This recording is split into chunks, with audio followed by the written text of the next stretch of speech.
Okay, let's unpack this. Welcome, everyone, to a deep dive into something really cool. The virtual arsenals in the Mafia games. We've been looking at weapon lists from 3 key titles. Mafia, the old country, the original Mafia, the City of Lost Heaven, and Mafia 2.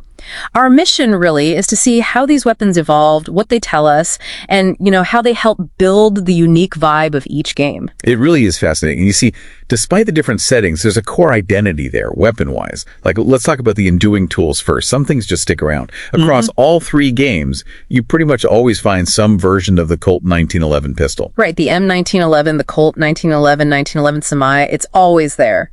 Makes sense for that classic gangster feel. Exactly. It anchors it. And you also consistently see the Thompson submachine guns. The Tommy gun. Where you get the M1928, a classic drum mag look, and later the M1A1, maybe a bit more military. Ah, interesting. So even the type of Thompson tells a story. It subtly dates the setting, yeah. And then, of course, the basics. Baseball bat, fists, knives, up close and personal. Can't forget those. Part of the grit. Definitely. Plus the standard boom booms, frag grenades, Molotov cocktails. They're sort of the foundational toolkit. Okay, so that's the common ground. But the difference is, that's where it gets really interesting, I think. Comparing the old country and the original City of Lost Heaven, like the handguns.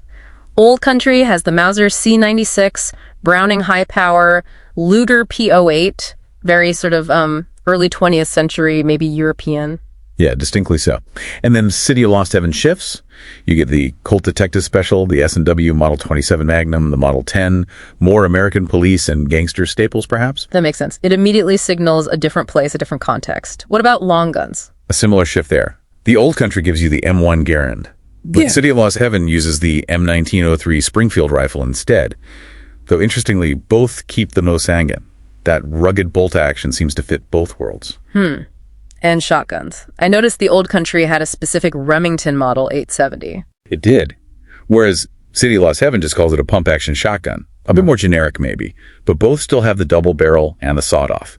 Iconic gangster tools, right? Absolutely. Okay, so that covers the early subtle shifts. But then Mafia 2, that seems like a bigger jump in the armory. Oh, definitely. Mafia 2 really expands things, reflecting its specific post-WWII setting. Look at the SMGs. You still have a Thompson, the M1A1, but now you've got the German MP40, the American grease gun, even a .38 SMG. Wow, yeah.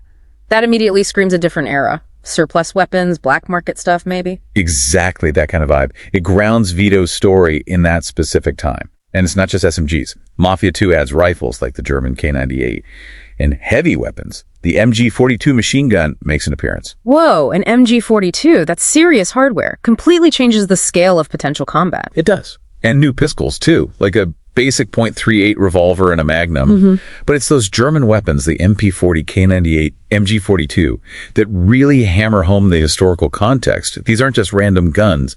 They feel specifically chosen to root you in that post-war world, dealing with the remnants of the conflict. That's a great point. The weapons aren't just tools, they're part of the historical storytelling. Powerful, atmospheric detail. Precisely.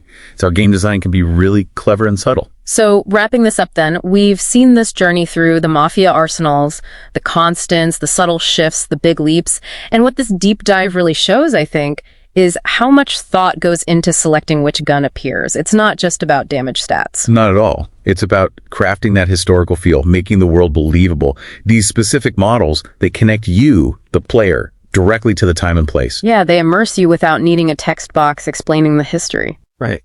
And it makes you wonder, doesn't it? Thinking beyond just weapons, what other specific, maybe even small details in games do you find really enhance that sense of time and place, that immersive storytelling, without being super obvious about it? Something for you to ponder.